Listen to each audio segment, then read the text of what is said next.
Major support for Do the Math has been provided by Chevron, the Kern County Superintendent of Schools, Edison International,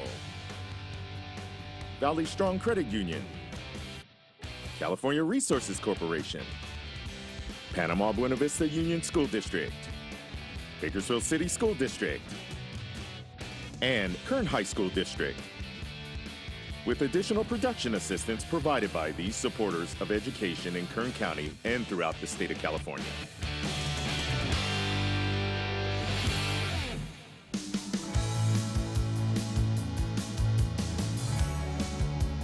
Today we're at Buttonwillow School, home of the Roadrunners, and we're here to...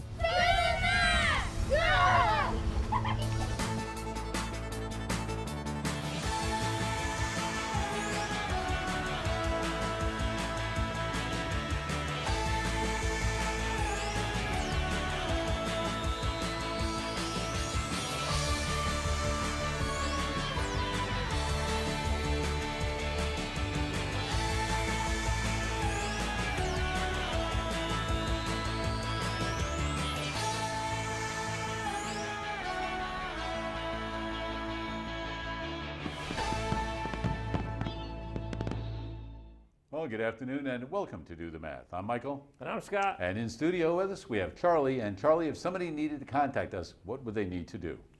For math homework, help call in Bakersfield 636-4357.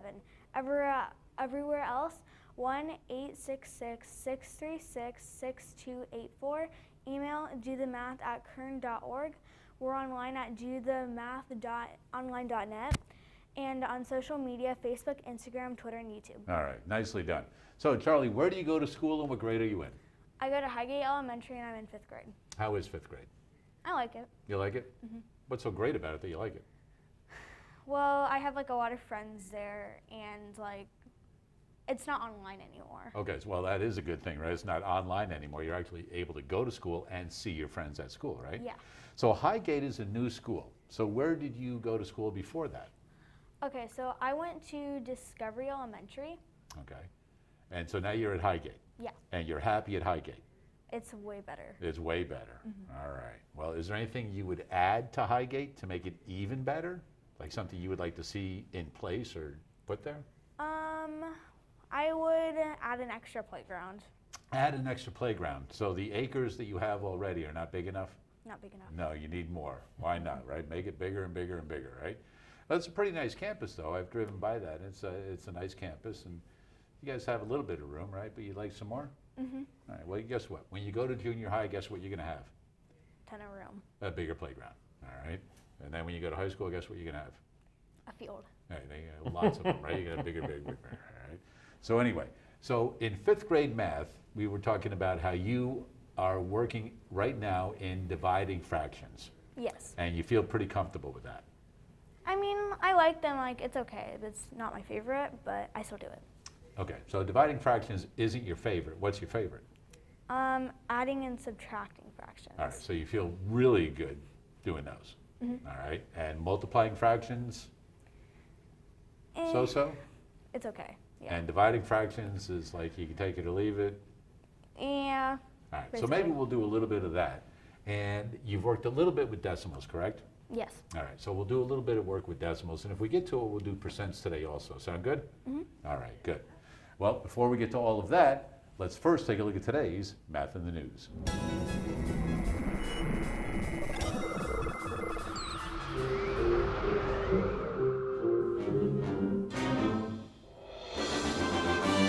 Well, today's Math in the News has to deal with something that I participated in this weekend, and it was actually in the news because I told you guys about it last week. Let's take a look at the, no, I didn't tell these guys this, but underneath the Elmo here, we've got a flyer presented by the Kern County Mathematics Council. And we spoke about this last week, where educators and parents, even students could if they wanted to, register for these free workshops that the Kern County Mathematics Council puts on and learn just, some different things that is going on with mathematics. So the one that they had this last weekend, right here, was the problem with PEMDAS. And a lot of people know PEMDAS. Please excuse my dear Aunt Sally. So, not that there's a problem with it necessarily, but some things that we learned about it. So, Charlie, order of operations is what this works with.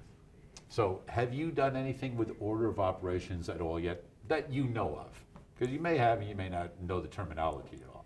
Yeah, but like it's been like confusing. I've done it in the 4th grade. Okay, but it's been a little confusing. Yeah. All right, let's take a look at the definition that we have up here, all right? It says the order of operations are a specific set of steps to follow in multi-step problems to ensure that everyone gets the same final answer. Now that makes sense, doesn't it? Yeah. Right? There are a set of rules you have to go by in mathematics so that you make sure that you get the same answer, all right? So this is what they were referring to, right? The order of operations, PEMDAS, right? Have you ever heard that saying, please excuse my dear Aunt Sally, before? Yes. All right. Well, that's where this comes from, right? So most students, and many adults for that matter, will remember this and they'll go, all right, P is for parentheses, E is for exponents, M and D is multiply and divide, A and S is add and subtract. Now they have the multiply and divide together because it doesn't matter which one comes first as far as you're doing it in order from left to right. So you may have a division part first going in order from left to right. Does that make sense? All right, we're going to try one in a little bit, all right? And then that will get a little better, hopefully, all right? And the same thing with addition and subtraction. So it's whichever one of those operations comes first, going from left to right. But you would do those at the end of all of the other ones first, all right? So what they were discussing is, instead of leaving it at just parentheses and exponents, because you see how these have 2 together? So what's the opposite of multiplying? The opposite of multiplying is dividing. Right, and that's why they're together, right? What's the opposite of adding? Subtracting. Subtract. That's why those are together. Do you know what the opposite of exponents is? No. That's why we're going to go into this right now, all right? So, they're saying germdas, all right? Grouping symbols is for the first letter, grouping symbols, all right? Next, exponents and roots. That's where the E and the R come from. So exponents stays the same. Grouping gets expanded. It's not only parentheses. There are other ways to group numbers, braces, brackets, absolute value, things like that. So that's why it's grouping instead of just simply parentheses. So the exponents, the opposite is the root. So have you done exponents at all? I know you're only in 5th grade, but. My teacher showed me a little bit. Okay. So if I said 3 to the 2nd power, 3 squared, do you have any idea what that means? 3 to the 2nd power is, I think it means like 2 left, I think. I forgot, but Okay. there's something like that. Well, that's what we're going to get to, all right? Then we can see that we have the multiplication and division, add and subtract, all stays the same, all right? So they're saying instead of PEMDAS, remember GERMDAS, okay? So we're just adding the root, basically, is all we're doing. And we're not saying parentheses, we're saying grouping. So here it is. So grouping symbols, and these are all the different, not all of them, these are some of the grouping symbols. So you can have parentheses, brackets, braces. Now those all kind of look like parentheses, don't they? Okay, but they're 3 different things, and you will see all 3 different versions of those when there are numbers being used. Yeah. Okay, absolute value, you haven't got to that yet in 5th grade. Radical sign, I doubt you've got that in 5th grade either. Now a fraction line, a verculum, you know what this is, right? Because you've done fractions. Yeah. All right, so that also is a grouping. Okay, now this is not all of the grouping symbols, but these are the most common ones. So, the opposite of exponents. So here, instead of 3 squared, we have 3 cubed, 3 to the 3rd power. Okay, so the big number is the base. The 3 on top is the exponent. So we're going to go 3 times 3 times 3. Yeah. So what is 3 times 3? 3 times 3 is 9. 9. And what's 9 times 3? 9. Okay.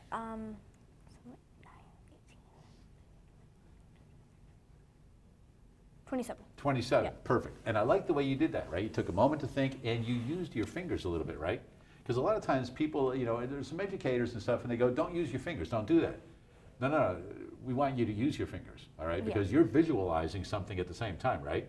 And if you need to do that, that is your tool to use, right? And we want everybody to use the tools that they're comfortable with in mathematics, and if that is what you use that, okay? So don't ever let somebody tell you, don't use your fingers, all right?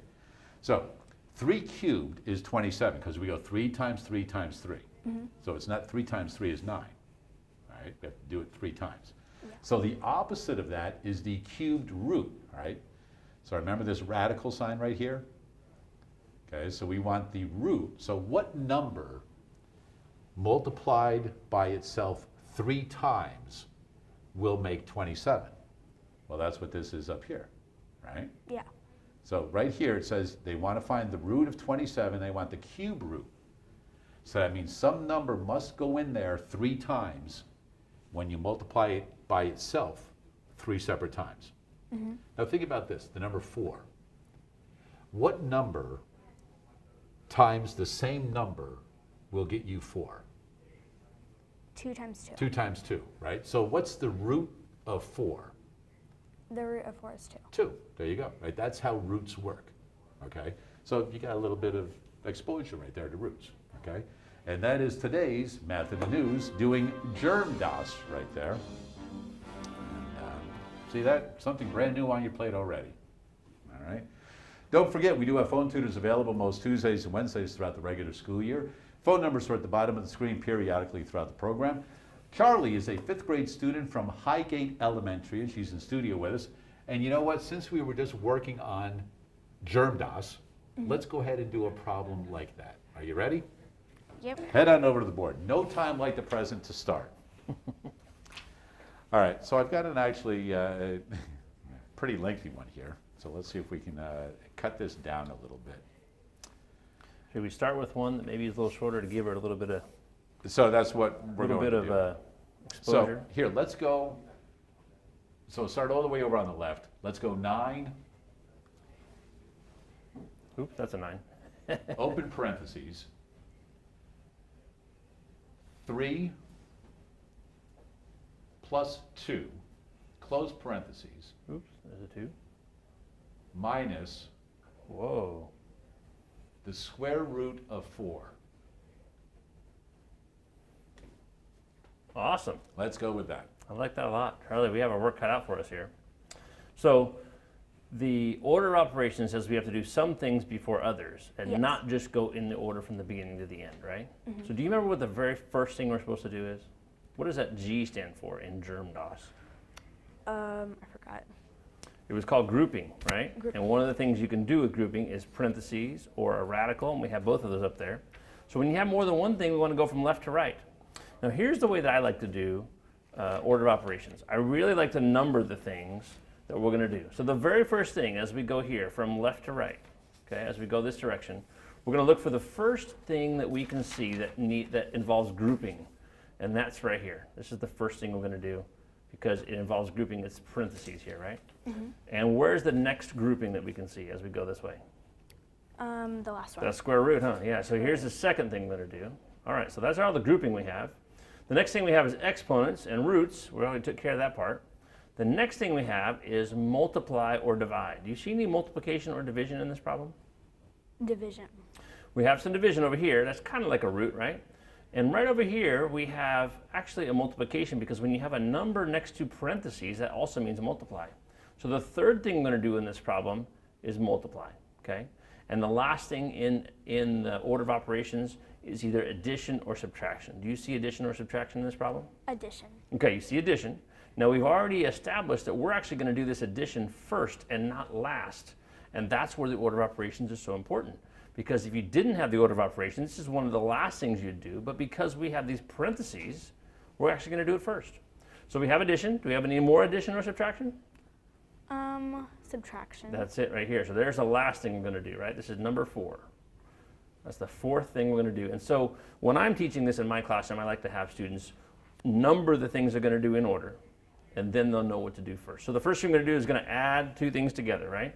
So what that means is, and I'll show you the first step, and you can do the next ones after this. We keep the 9 out there, okay? And all we're going to do in this step, everything else is going to stay the same. The Only thing I'm going to do, it says number 1, is add these two together. So what's 3 plus 2? 5. Can you put that in the parentheses, please? So we have just made this problem simpler now because we've done one step, okay? What is the next step we're supposed to do according to the very beginning where I wrote those red numbers?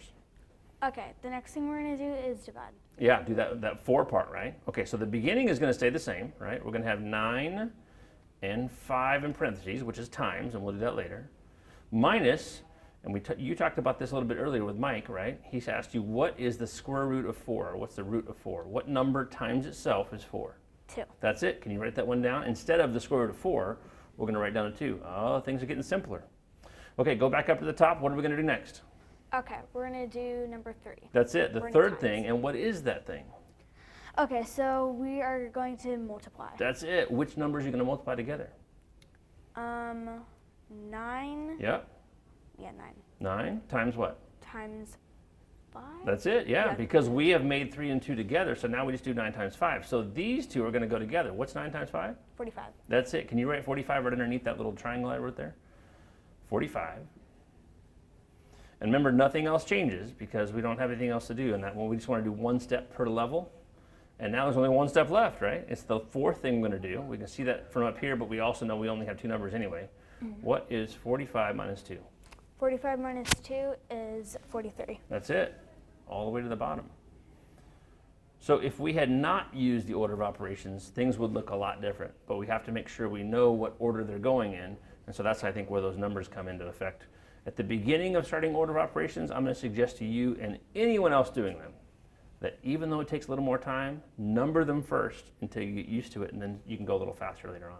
That was a great job, well done. Nicely done. So leave that on the board for me. And Charlie, down at the bottom on the left-hand side, kind of in line where the 43 is, write 27. Perfect, right there. Now, what I'd like you to do is when you go up 2 lines, you see how it was 9 with the parentheses minus 2?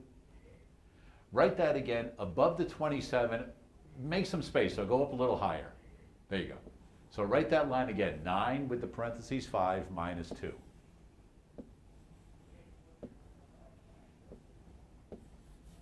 Now, what do you think somebody would have done by mistake and gotten the problem wrong to end up with 27? Because you got the correct answer of 43, but what would somebody have done wrong possibly at that point to come up with 27? They wouldn't know that multiplication sign was there. That's it. So what would they have done? What would they have done? Well, they would have added 9 plus 5 minus 2. Well, remember, this is multiplication. So let's say they do know that it's multiplication, Okay. right? They do know that it is multiplication. What else could they do instead of doing multiplication first? What could they do first instead? They could subtract first. They could subtract first. And what would happen if they did that? Let's find out. So if they subtracted, they could have done 2 minus 5. Or, Which you not, can't or do. 5 minus 2, right? That's it. So the 9 would stay there. We could keep that there. And the times would stay there, right? The multiplication sign would stay there. But instead of 5 minus 2 at the end, what would they have? Instead of 5 minus 2, hold on, you caught me there. What's 5 minus 2? 3. That's it. Write down a 3 there. So that's one way they could have done it. Now, would they have gotten a 27? What's 9 times 3? 27. That's it. So that's one mistake you could make along the way if you did the order of operations incorrectly. So important to know the order of things that want to go. Nice Right, job. because what's going to happen is on a standardized test, you're going to have 43 as an answer, and you're also going to have 27 as Yes, an you answer. are. Right, because some kids will forget that step and do it quickly or in their head or something like that. So anyway, nicely done. Go ahead and erase the board. I've got another problem all set up for you, young lady. I'll go way down here and just make a brand new page. How about that? No. Instantaneous. That's right. All right. So one of the things you said you were pretty comfortable with was multiplying fractions, right? You're kind of so-so with those, right? So let's go ahead and work on one right now. Okay. All right. I will let you select a number anywhere between 6 and 12. 10. 10. All right. Number 10 it is. Oh, this is a dandy. You got to love this one. You gotta feel good. All right. Nobody blame but yourself. 6 over 7 6 over 7 times times. 7 over 10. Ooh, I like it. So explain to Scott what you would do, and if you're a little stuck, Scott's right there to help you out. Yeah. Okay. I'm gonna start writing now. Go So, for it. since we have clearly not the same denominators, we Right. don't have them at all, I would multiply 10. So I would multiply Now it by hold on a 7. second. You want to make these fractions have the same denominator? Yes. Now that is definitely important if you're adding the fractions together, right? It's also important when? When is another time it's important to have the same denominators? When you're 'Cause adding When or you're- or subtracting. or subtracting, gotcha. What about multiplication? Do you have to have the same denominators when you're multiplying? Technically, kind of. Well, It'd be you nice don't if you have to- did. I mean, it'd make it look nice. Yeah. But here's one of the great things about multiplying fractions together is you do not have to have the same denominators. It's Sure. really nice. You can just multiply straight across. So there's a couple of tricks along the way, and maybe you know one or two of those, but if you know now that you don't have to have the same denominators, how would you do this problem? Because So what you're saying is not wrong. It just would take a little extra work, and we make some really big numbers. yeah. So I would add. So I would multiply. Okay. 7 times 10, which would be 70. Okay? And then Why don't you go ahead and do that? Oh yeah. Okay. Okay. 70. Uh-huh. And then 7 times 6 is 42. That's it. Now, with all kinds of fraction problems, right? With every fraction problem, at the end we want to make sure it's as simple as possible. We want to simplify the fraction. Is this the simplest form of this fraction? I think so. It looks like it might be, but we need to check probably, right? We want to Yeah. make sure that it can't go any lower. Another way of saying simplifying a fraction is reducing, right? So if you had a fraction like 3/9, we wouldn't want to leave it like that. We would want to reduce that. What can you divide 3 and 9 by? So it's basically how much 3 goes into 9. You could, right? Or even if you had 6/9, right? You want to look for a number that goes into both of them. And the number you could divide both of them here is by 3. Is there a number that you can think of? This is going to take a little thought on your part. Is there a number you can think of that goes into 42 and 70? 10. 10 goes into 70. I definitely agree with that. Does 10 go Oh. evenly into 42? No. Not quite. And you know 2. that because it doesn't end in a 0, right? What else can we try? I think 2. 2. Yeah, there you go. Why do you think you can divide them both by 2? Well, you can divide both of them by 2. You can. Why do you think that? Well, 70, you can easily divide it by 2 because it's greater than 2, too. Okay. And what is 70 divided by 2? Can you do that in your head? 60 divided by 2 would be 30, so it's a little more than that. 34. 35. Awfully 35. close. How about this? What's 42 divided by 2? 42 divided by 2 is Well, how about this? What's 4 divided by 2? 4 divided by 2 is 2. Good. And what's 2 divided by 2? 2. I mean, 1, 1. right? 21. All right, we're not quite done. We have to reduce a little bit more or simplify a little bit more. What number can go into 21 and 35? It's not 2. 5? Well, what numbers multiply to be 21? How about that? That's another question for you. 3. 3 times what? 3 times 7. So if you could divide both these numbers by 3 or by 7, we can make it smaller, right? So we know 3 goes into it. Does 3 go into 35 evenly? Not quite, huh? Not How about really. 7? Does 7 go into does. 35 evenly? Oh, I like it. So if we divide both of these by 7, right? You're going to tell me the answers here. So what's 21 divided by 7? 3. Write it on top of that line right there. And what's 35 divided by 7? 5. It is. So now we have a number where both numbers are as small as they can possibly be. Took a little while, but you know, that's the way it goes with sometimes when you're multiplying fractions. And if you would have made those denominators the same, it wouldn't have been wrong, but we would have still been simplifying. I promise you, we'd have some big numbers there. Nicely Good done. work. We'll leave that problem up there because we're going to do a little something with it later on. All right. Nice work, Charlie. How you feeling so far? Feeling pretty good? Yeah. All right. Hey, you know, it's math. You know, it's one of those things. Yeah, it's multiplying fractions. I was kind of like that anyway. If somebody says the word foil to you, what do you think of? Food. Food. So do I. You could probably say anything. I could connect it to food somehow, right? So foil, you think of food, right? So for some of the folks that are a little bit older in the audience, they might think of this when they think of foil. And a popular thing, people had foil antennas and did varieties of things with them anyway. But let's find out more about FOIL in today's language of mathematics.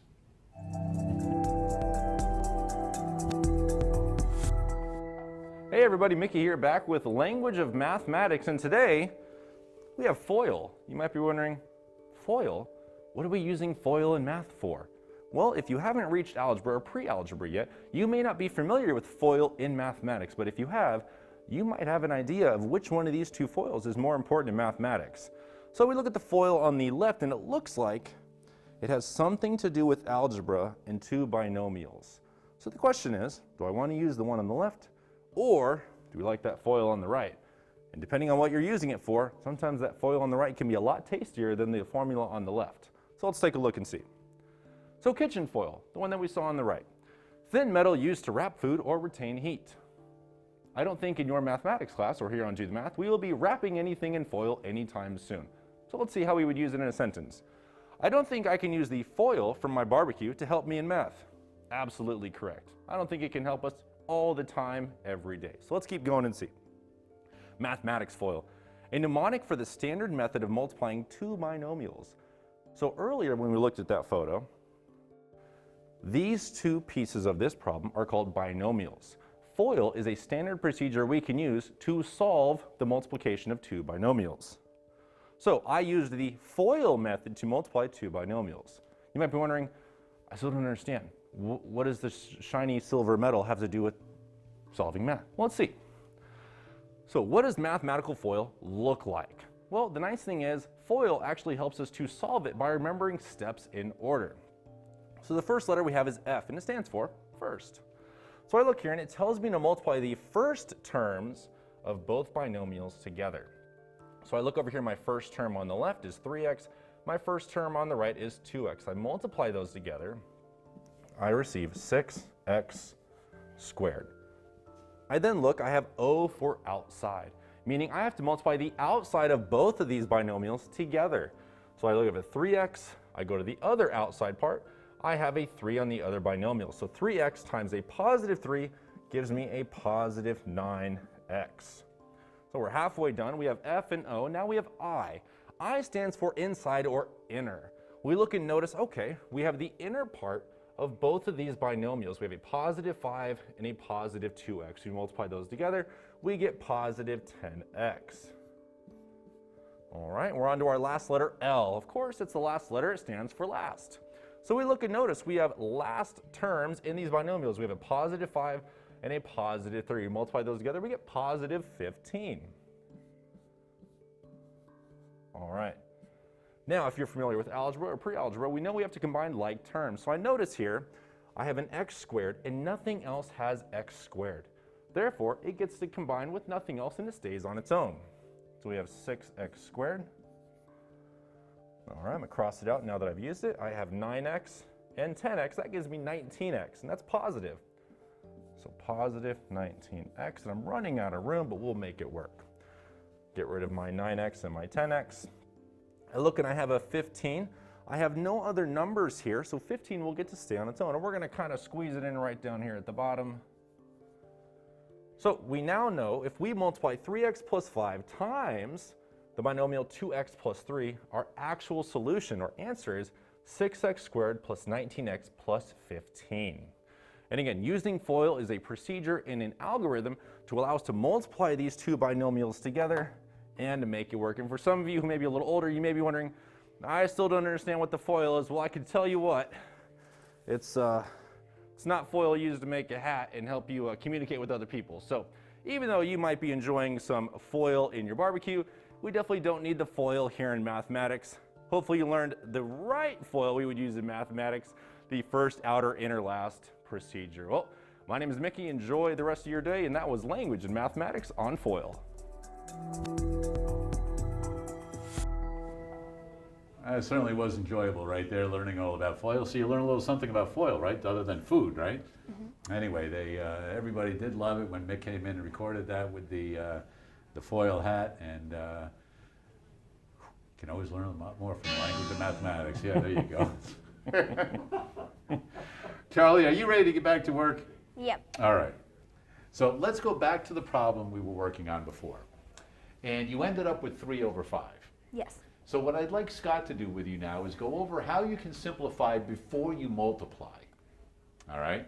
So instead of doing all of the work up at the top, there are some shortcuts you can do when you get comfortable multiplying fractions. So that's what Scott's going to go over with you right now. Some of the things we can do to make things a little simpler are we can simplify before the end of the problem. So you see over here how we divided both the top and the bottom by 2. That was a good idea. We divided both the top and the bottom by 7 at the end of the problem, right? Do you see numbers that are the same on the top and the bottom over here in this problem? Well, 7 is like the other 7. That's it. There's a 7 on the top over here in the second fraction, and there's a 7 on the bottom in the first fraction. That's it. So we can do what's called cross cancel. We can cancel those both out, right? And you're basically dividing those numbers by 7. So 7 divided by 7 is 1, and 7 divided by 7 is 1. And for all intents and purposes, because we're multiplying, they just kind of go away. So now we're left with 6 over 1 times 1 over 10. And I don't know about you, but those are a lot smaller numbers than we were dealing with earlier, right? Yes. Let's look the other direction, the 6 and the 10. Is there some number we can divide both of those by to make them smaller? We divided the 7 and the 7 divided by 7. That was pretty easy to figure out. What about the 6 and the 10? What goes into 6 and 10 evenly? 4. Not quite. Almost. Keep 2. thinking. That's it right here. We have it right here. We knew we were going to do it, right? So we can divide both those by 10. We can do some cross-canceling here as well. So what's 6 divided by 2? 6 divided by 2 is 4. Try again. Real close. 2. Oh, no. Right between 2 and 4. 3. There you go. Yeah. That's it. What's 10 divided by 2? 10 divided by 2 is 5. That's it. You got it. So now we have 3 times 1 on the top. Guess what that is? It's 3. 3. And on the bottom, we have 1 times 5 on the bottom. And guess what that is? 5. It's 5. And so we've done some work here before we got to some really big numbers so that we could simplify and not have to do so much reducing at the end. So it's just one way that you can make things a little bit faster sometimes. It takes some practice, so don't get frustrated if you don't get it right away, but it's one way to make things a little bit faster with fractions. So we're going to do a little practice right now. So clear the board. Here we go. Okay. So 2 over 9, 2 ninths, times 3 eighths, 3 over 8. Okay, Charlie, pick up that pen. See what you can do. Let's see if we can do some cross canceling, okay? Do you want to look at the 3 and the 9, or do you want to look at the 2 and the 8 first? 2 and the 8. Okay, let's look at the 2 and the 8. What number can you think of goes into 2 and 8 evenly? 4.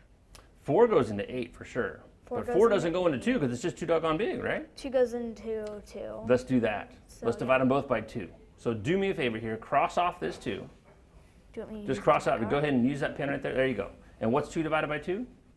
2 divided by 2 is 1. That's it. So put a 1 up on top. We're going to divide this number, 8 divided by 2 as well. What's 8 divided by 2? 8 divided by 2 is 4. Good. So cross off the 8 and put a 4. That's it. All right, let's look at these numbers that are opposite each other. The other diagonal direction, 3 and 9. What number goes into both 3 and 9? Okay, so 2 goes into 3, but also Not quite. Got to make sure it's even, right? It does go into it. I totally agree with you, but we'd have a remainder, and we don't want to mess with that. We want to make sure it goes in evenly. So what Yeah. number goes in evenly to 3 and 9? 3. There you go. Let's divide them both by 3. So let's be up here at the top. Cross off the 3 and put a 1, right? Because 3 divided by 3 is 1. Now what's 9 divided by 3?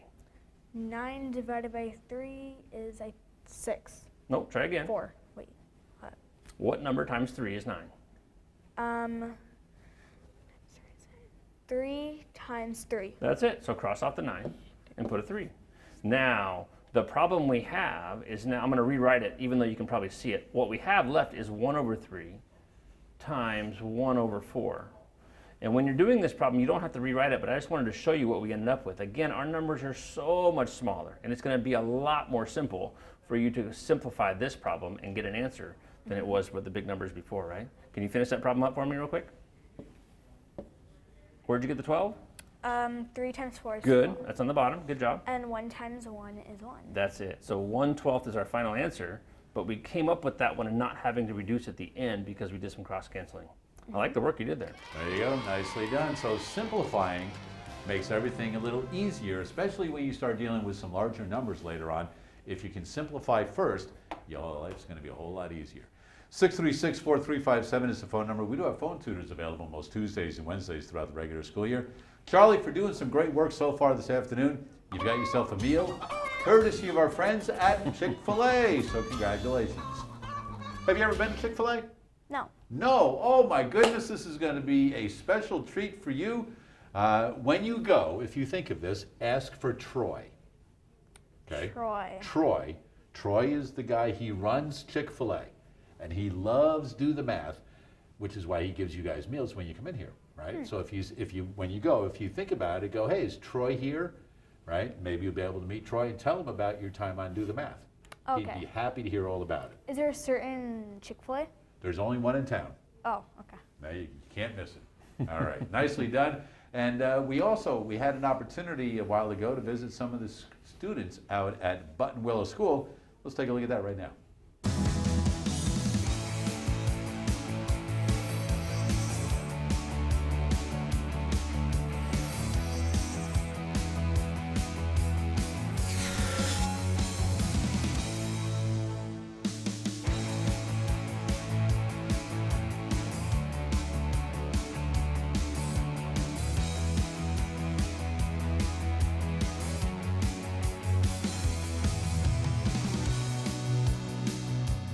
Back at Buttonwillow School, home of the Mustangs, and we've got some students in 4th, 5th, and 6th grade, and we're going to be working a little bit with circles and fractions. Are you guys ready? Mm-hmm. Okay.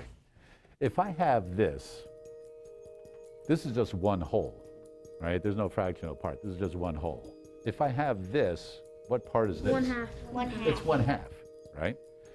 And if let's say I do this, what size is this? Small.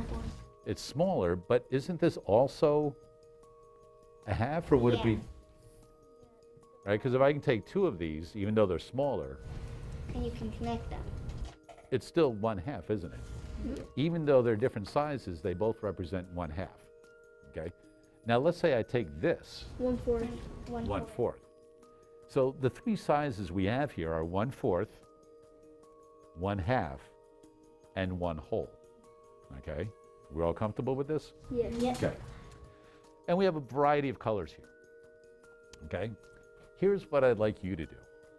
I would like you to take any of the colors, any of the shapes, sizes, whatever. And I want you to just creatively come up with some sort of a design on your paper. All right? Mine's still a little writing on here, but I'm fine with that. All right? What are you laughing about? You laughing because I've got writing on my paper? That's all right. I'm going to, so just come up with anything at all you want. You can make some sort of a design. You can use halves, quarters, wholes, it doesn't matter. Whatever you want.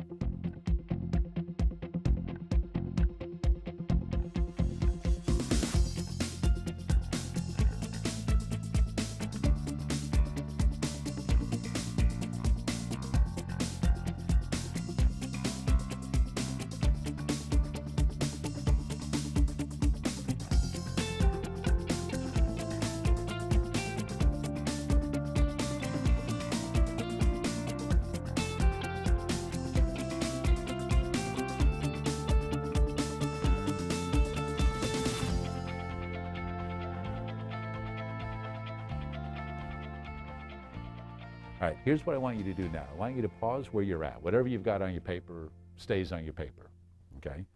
Now we're going to see, because when you make a piece of art, you want it to be worth a lot, don't you? Right? So somebody's like, whoa, that's awesome. I'll give you a lot of money for that. So we're going to find out the value of your artistic piece right now, okay? Here's how we'll do it. This is worth what? This is 1 whole, right? So I'm going to put 1 next to it. This is worth what? 1/2. So I'm going to write half. And I'm going to write a half next to any of those that are shaped like that, a half. Right?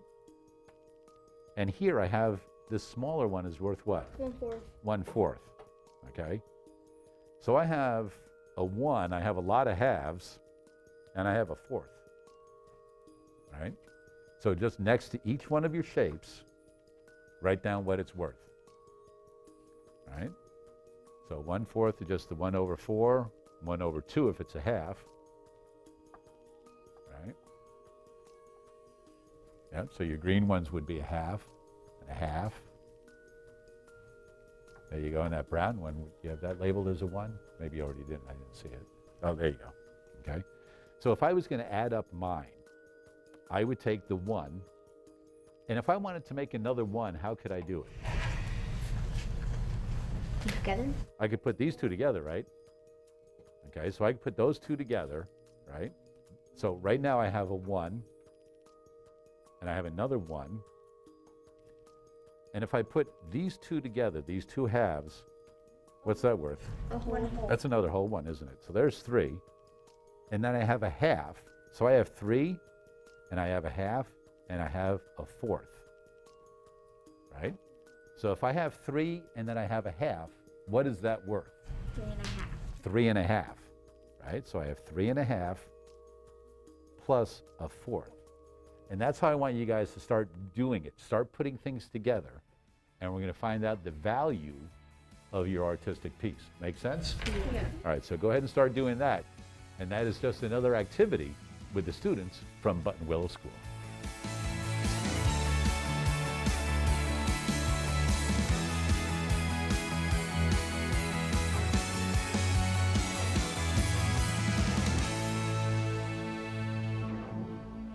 And once again, a big thanks to Mr. Packard and the rest of the staff, and especially the students at Buttonwillow School. We always have a great time when we go out and visit those kids, and we did some great activities once again this year. So once again, thanks to all at Buttonwillow School. All right, you ready, Hotshot? Yeah. Erase the board. Now, we were just multiplying fractions, but you said you were pretty good with adding fractions, correct? Yes. All right, well, in that clip that we just watched, the students were adding fractions. They had to add up the values of all of those different circles, remember? So, what is one fraction you would like to start with? I don't know. It can be anyone. How Your old are you? favorite fraction? I'm 11. You're 11. All right. So let's go with 3 over 8, because 3 and the 8 will both make 11. Plus 1 over 4. So what would you do with that problem now? So right now, I'm not normally doing it this way. I would make it the other way. Okay. So You can make it the other way if you want. 3 over 8 plus 1 over 4. So right now I know that the denominators are not the same, so I would think like, is 4 a multiple of 8? And it is. So I would multiply it by 2 since 2 times 4 is 8. And then right now, my new fraction. Nice. And so right here we have my new fraction. Okay. And 2 times 1 is 2. Gotcha. So 2 over 8 is the same as 1 over 4. It just looks different, right? Yes. I think that's a great way to start. Good job.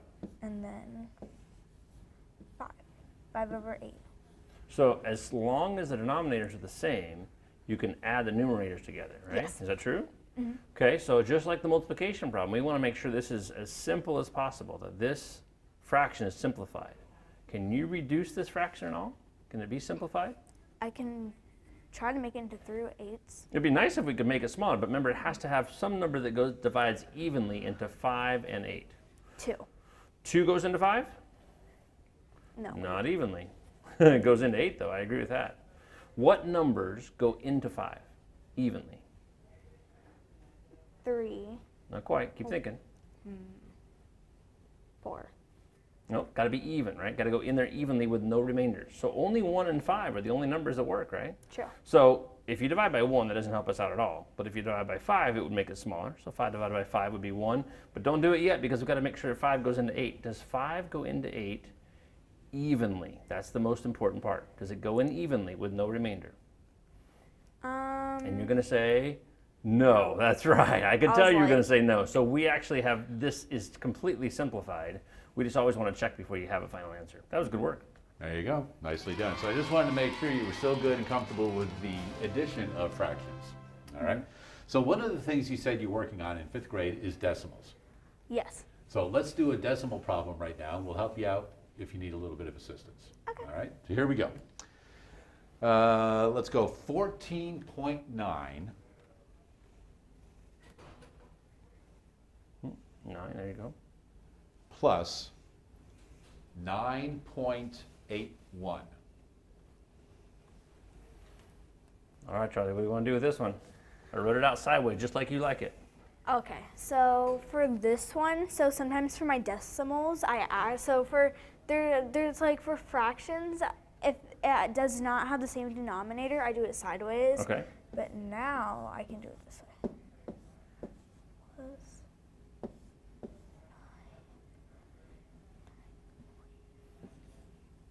Oh, so now you're rewriting it. Okay, Yes. so you do want to go up and down. Now tell me why you put the number exactly where you put it, because you could shift it over. There's 3 digits in 14.9 and there's 3 digits in 9.81. You can just put all the numbers and have a number on top and bottom, but you line them up differently. Why did you do that? Okay, so I did that because the decimals need to be aligned, Good for you. and so Okay, where did the 0 come from? so the 0 came from because sometimes if like you're so stuck and confused, sometimes it helps if there's a 0 there to know that it can't go into 1. There you go. Then we know that there's at least a number there and we have something to line it up with. Yeah, you could do What's that. wrong with or- your 0? I like your 0 there. That's okay. Okay. I like it. You explained it and we know why it's there. Good for you. Yeah, you could also do it here. You could do it there. That's right. Okay, so 1, like you leave it at 1, Okay. and then 9 plus 8 is 17, Okay. And you got to carry the 1. and you leave our decimal. Good. Same 9, place. 10, 11, 12, 13, 14. And then 9 plus 4 plus 1 is 14. Okay. So you're going to And put that the would 4 be down and 0. carry the 1. Gotcha. And you add the 2 at the other part. 24.71.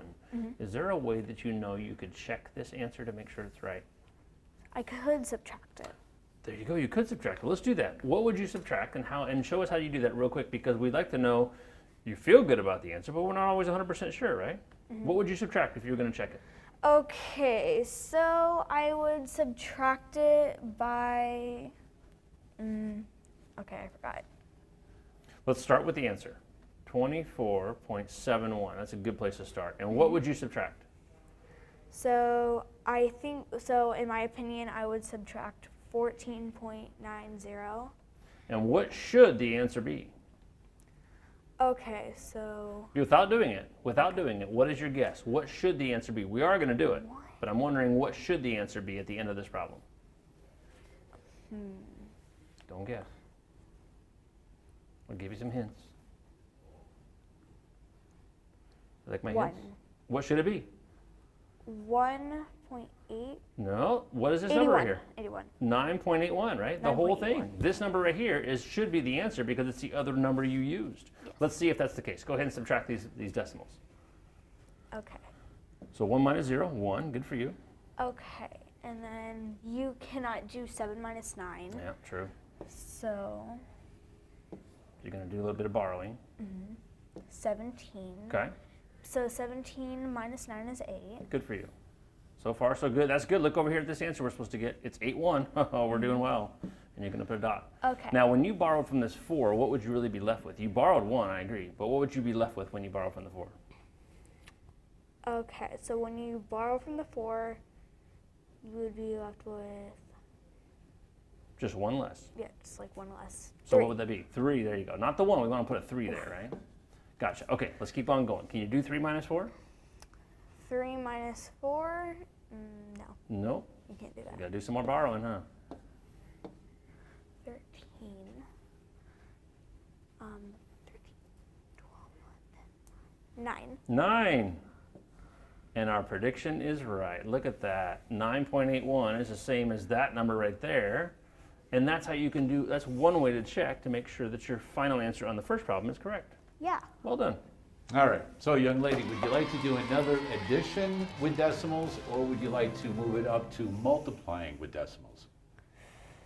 Okay, I think I'll do one more addition. One more addition. There we One go. more addition. All right. So here we go. I'm going to have you write this one out, okay? You can write it however you want, sideways or up and down. Go ahead. Ooh, here we go. We're going to give you more places now. All with this one. right. 28.961. plus 7.4.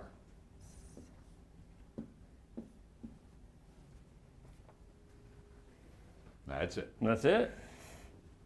Okay. Oh, you got a double line. I like it. Nothing wrong with that. And I'm glad you put the addition sign there so we don't get confused. It's not subtraction. All right. Gonna add some zeros. Now, what about which number is that 0 under? Is it underneath the 1 or the 6? The 0, it's underneath the 1. Then what's underneath the 6? Underneath the 6 is 4. No, underneath the 9 is 4. Oh, okay. There you go. We just Okay. want to make sure there's numbers underneath each one, right? So you don't get confused. So you added the 0 under the 1, but you can also put one under the 6. So good job there. All right, let's see if we can do some addition here. Okay, so we already have our first answer right there. So That we part have helps. 61. And then 9, 10, 11, 12, 13. So 9 plus 4 is 13. You put down the 3 and carry the 1. Good. Walk us through this. What are you adding together now? Okay, so I'm adding 8 plus 7 plus 1. Okay. And I have 16. Good for you. So I need to carry the 1. And then now I have 2 plus 1 is 3. That's it. Now when you go and check it, here you go. You're going to do this one on your own, 36.361. And we would do a minus problem, right? A subtraction problem. What would you subtract? 7. Okay, Do 7 point what? 7.4. 4, gotcha. And what should the answer be? Come on, Charli, you can do it. Guessing? Okay, What should the answer be? Look back over here. The answer should be the other number, right? Yeah, This problem has 1, 2, 3 numbers. This problem has 1, 2, and is going to have a third number, and it should be the same, right? Okay, let's see if you can figure this one out real quick, because this is a subtraction problem, but you can do it pretty quickly as well. Let's add a couple zeros on the end of that 4 there. Good. And some subtraction. Good Okay. job. 1. Mm-hmm. That's 6, nice. 5, Mm-hmm. Good job. So you make it a 13. 13 minus 4. 10, 9. Okay, I'm so curious. Are we at least close? Look back at the number we're looking for. Is it end in 961? Yes. So far, so good. Woo. Okay. So technically that's our number, but there's there's still more. There's still but, more. That's right. Yeah. So you cannot do 5 minus 7. So 2, 15, Good. 14, 13, 12, 11, 10, 9, 8. And we get an 8 there. Good. Do they match? Yes. Hey, they match. It's always good when they match. We certainly learn a whole lot if they don't match, but it's always nice to know we did the work and we did it correctly when they match like that. Really well done. I'm impressed. Nicely done, Charli. You've done some great work today. So, in 6th grade, so do you know anything that will be new in 6th grade when you go to 6th grade? Math. Math will be, right? You're going to learn some more math. Anything else that you can think of? English. English, yeah. Think about not the regular subjects, but any activities. Fractions, Okay, maybe. yeah. Um, Have you heard of Camp Keep at all? yeah. You have. A What do you friend know just about mentioned Camp it. Keep? Or do you remember anything about that at all? My friend mentioned to me today. So she was like telling me how like you go to camp just like for fun. You know, like you just go to camp. Yeah, so next like year kind when of you're in 6th grade, you'll have an opportunity to do some activities Yeah. at Camp Keep and learn more about the ocean, and that's exactly what we're going to do right now, learn more about the ocean.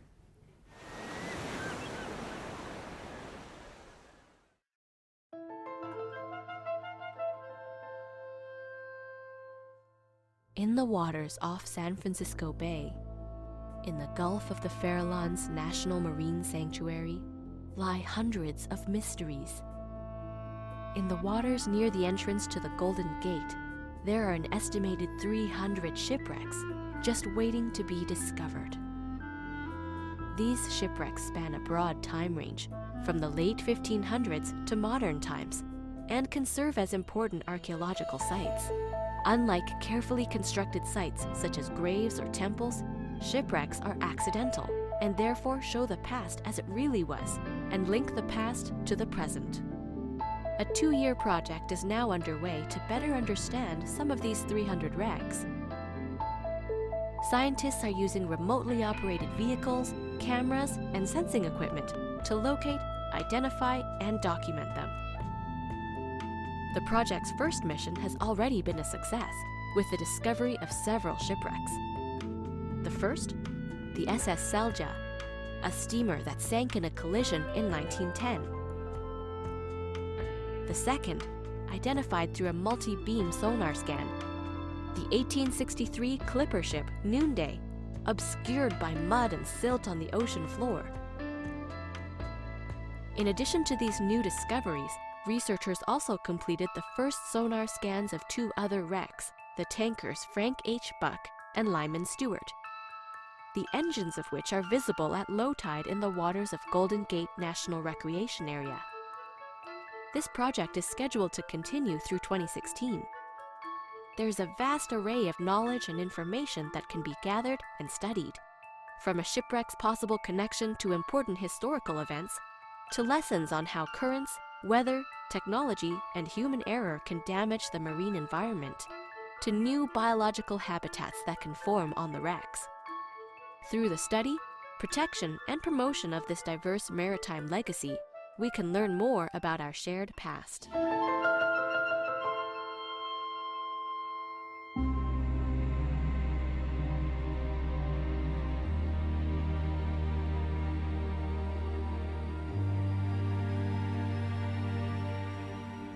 I tell you, I just love these pieces, love learning more about the ocean, and something new to discover all of the time. And take a guess. How much of the ocean floor, do you think has been explored? Like what percent? Like 100% would mean we saw all of the ocean floor.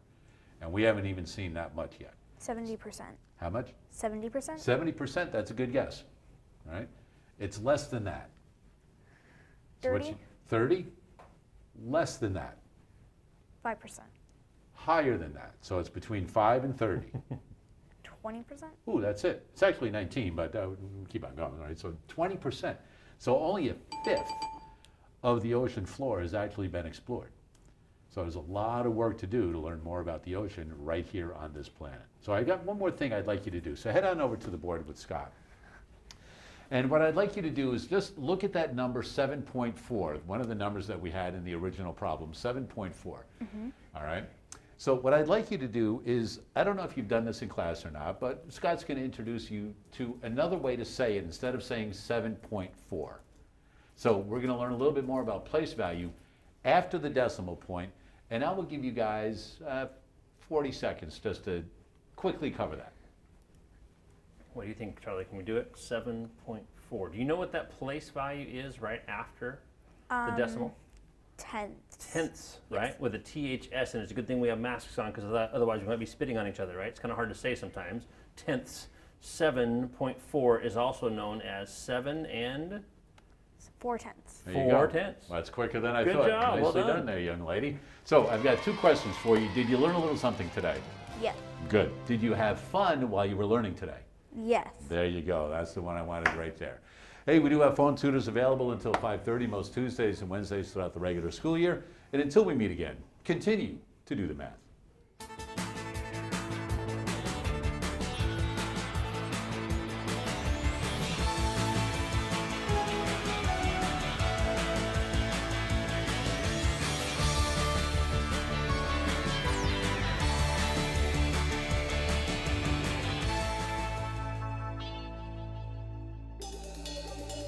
Major support for Do the Math has been provided by Chevron, the Kern County Superintendent of Schools, Edison International, Valley Strong Credit Union, California Resources Corporation, Panama Buena Vista Union School District, Bakersfield City School District, and Kern High School District, with additional production assistance provided by these supporters of education in Kern County and throughout the state of California.